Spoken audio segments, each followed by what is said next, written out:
కుమారుడు కోసం రాసిన ఉత్తరాలని సంకలనం చేసి ఇలాగా పుస్తకంలా ప్రచురించారు. ఇందులో బోల్డంత ఎమోషన్ దాగి ఉంది.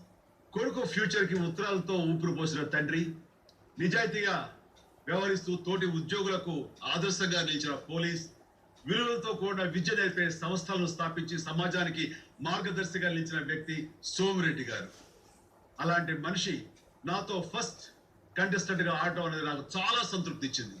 ఇది నాకు గొప్ప శుభారంభం. సోమిరెడ్డి గారు, థ్యాంక్ యూ వెరీ మచ్. అమ్మా, చాలా సంతోషం. ప్లీజ్ మా మాస్టర్ గారు శంఖం పూరించారు అంటే సమయం అయిపోయిందని.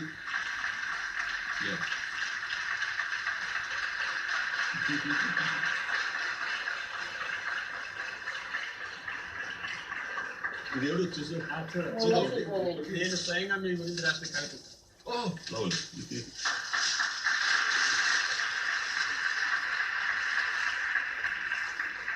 Thank you.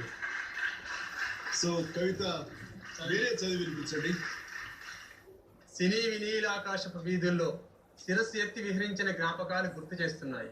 ఓ మనిషి ప్రాణం ఖరీదు చిరంజీవి అని. విజేత కావాలంటే స్వయం కృషి తప్పదని.